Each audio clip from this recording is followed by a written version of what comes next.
instead of focusing completely on what you're lacking. You work with what you do have and kind of build the system around that. At Menominee Indian Middle School on the Menominee Indian Reservation in Neopet, Wisconsin, school leaders seek a balance between finding a future forward and preserving and reintegrating a rich heritage, one that has sustained their community among the area's lush primeval forests for millennia. In a community where leadership is needed, cultural heritage is the thread that can mend achievement gaps and make positive alterations in the school culture. Natanawe Makanuk. All family, all related. So when the kids get that visualization in their mind, they're holding the string and they're holding on tight, that's when they can start saying, yeah, we're all weaved together. Now you're putting a mental model into their mind, something they can go back to. Grace Caspar and others work with local officials and research institutions to allow students access to the otherwise protected 234,000-acre Menominee Forest. The thinking was, if the protected forest could continue to sustain the community with a carefully managed lumber industry, it could also become a classroom where students could learn lessons in management, science, and economics, as well as ones in biology and cultural sustainability. Our name, Menominee, means people of the wild rice.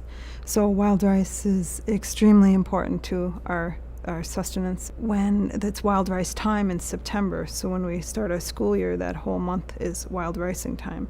And during that time, whatever the teachers are teaching, they'll connect it to wild ricing in some way. We can say that we've got many challenges in our community, but we got a lot of hope. And the other thing we have is we've got data to show that we are making that steady improvement in terms of dealing with those challenges that were forced upon us years ago.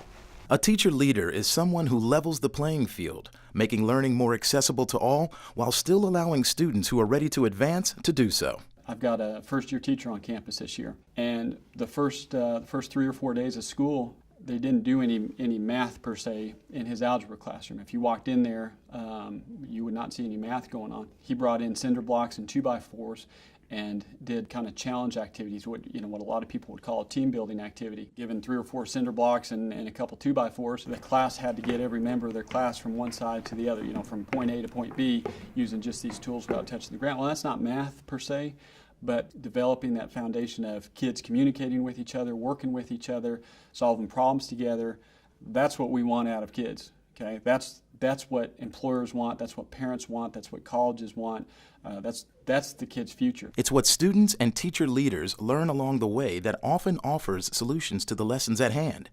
Creative scaffolding techniques create a structure for learning until students reach the level where they understand the material independently. When we walked in the door in 2006, it was right at 40% of our kids were passing the 8th grade math high stakes exam in Arkansas. We're up pushing 80%, about the same, about 38% of our kids were passing algebra. We were over 90% last year. I mean, when you're getting 40 and 50% gains on your state testing, and we don't do any test prep, we don't prepare explicitly for the test. When I get those kind of gains and we're not even technically preparing for it, I mean, that's all the evidence I'm ever going to need.